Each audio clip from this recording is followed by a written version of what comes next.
I just did the track bar bushings in my 1993 Ford F350, and it's not as straightforward as I thought it was going to be. So here's my video. Step one, take the track bar out. This is actually footage from me putting it in, but 2 bolts. Expect to maybe use a breaker bar if it's been on there for a while. Step two, take it and put it on your workbench and realize that the bushing is non-serviceable. That's right. The bushing, even if you get the inner race out and bushing material, the hole is not big enough that's left over to fit your new polyurethane bushings. And that is because there is an outside race for this bushing that is on both sides lipped over the end of the track bar, meaning it does not come out. Don't worry, you're still going to be able to put your bushings in this track bar, but it's going to be a little bit of extra work.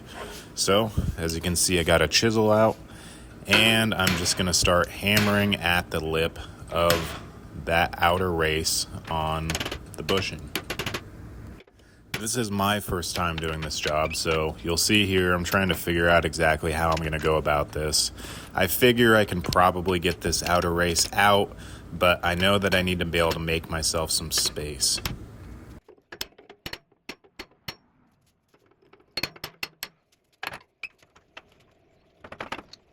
So I finally got smart here and put the end of the track bar against the workbench so I wasn't just hitting against nothing, and that's when I really started to make some progress.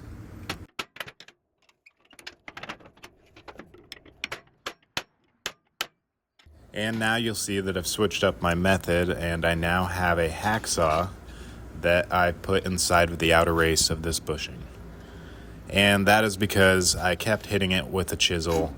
I made myself space. I started trying to hammer it out. I even tried to press it out, and the thing did not want to move. So I figure what I'm going to do is I'm going to cut a slot in this thing, and that way I can more easily deform the outer race.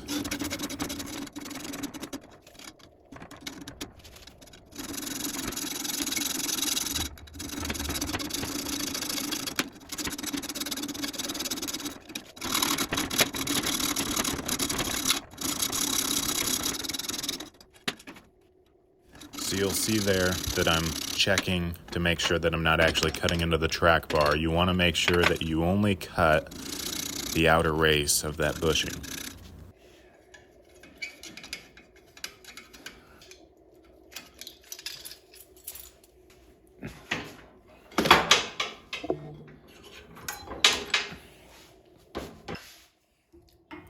All right, so I've flipped it around now so that I have the bottom of the bench to actually support the track bar while I hammer on it.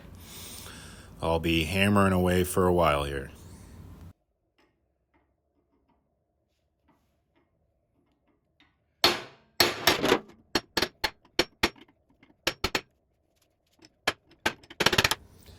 And I'm continuing to work at this. You'll see that I'm getting a pretty good deformation on top of that. I'm hitting it with the hammer. I'm seeing if it's going to move.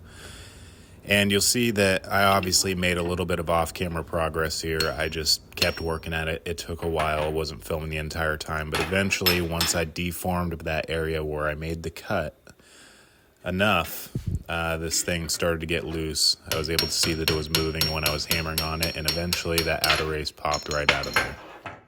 I was happy. It looked like I didn't mess up the inside of that track bar, and it looks like the bushings are going to fit just fine, so this must be the intended method in order to get these new polyurethane bushings to fit. So now here's the other side. I didn't pop the inner race out because I figured that must not be the way you're supposed to do this. I started off, since this one is all intact, I was just going to deform that outer race just from the start and try to push the whole thing out.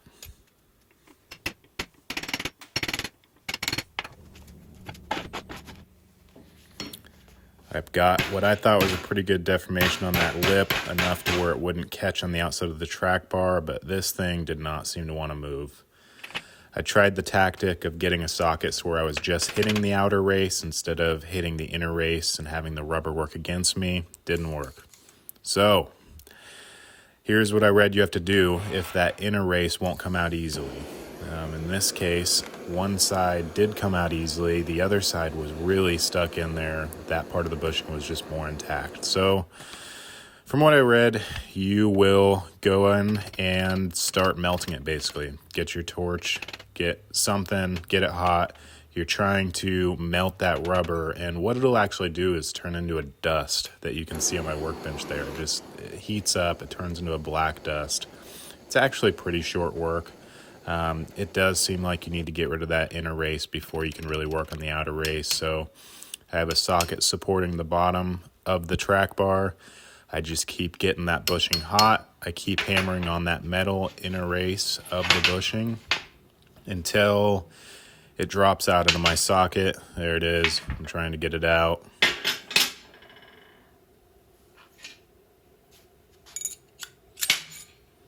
And there's your inner race of the bushing.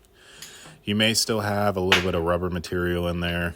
Go ahead and kind of pluck that out. And once you got a relatively clean outer bushing, you are going to go ahead and put your hacksaw back in there, or a file may work, and rinse and repeat. Do the exact same thing we did on the other side. So did the same thing. I cut a slot. I deformed around that slot to make the bushing fold in, gave myself space. It got loose. I saw that it was moving, popped it out. So yeah, that was the hard part. Now on to the part of cleaning, painting, and reinstalling the track bar. Here it is.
So I'm back inside, fresh paint on the track bar, and whenever I've ever done polyurethane bushings, the bushings have always come with its own little grease packet. Mine didn't come with a little grease packet, but I know that polyurethane is notoriously squeaky if it's dry and not greased, so I put some wheel bearing grease on there for good measure. I'm not sure, maybe they're not supposed to be greased. Maybe someone knows better than me. Hopefully I'm not making a huge mistake here, but yeah, that's what I'm doing in this step.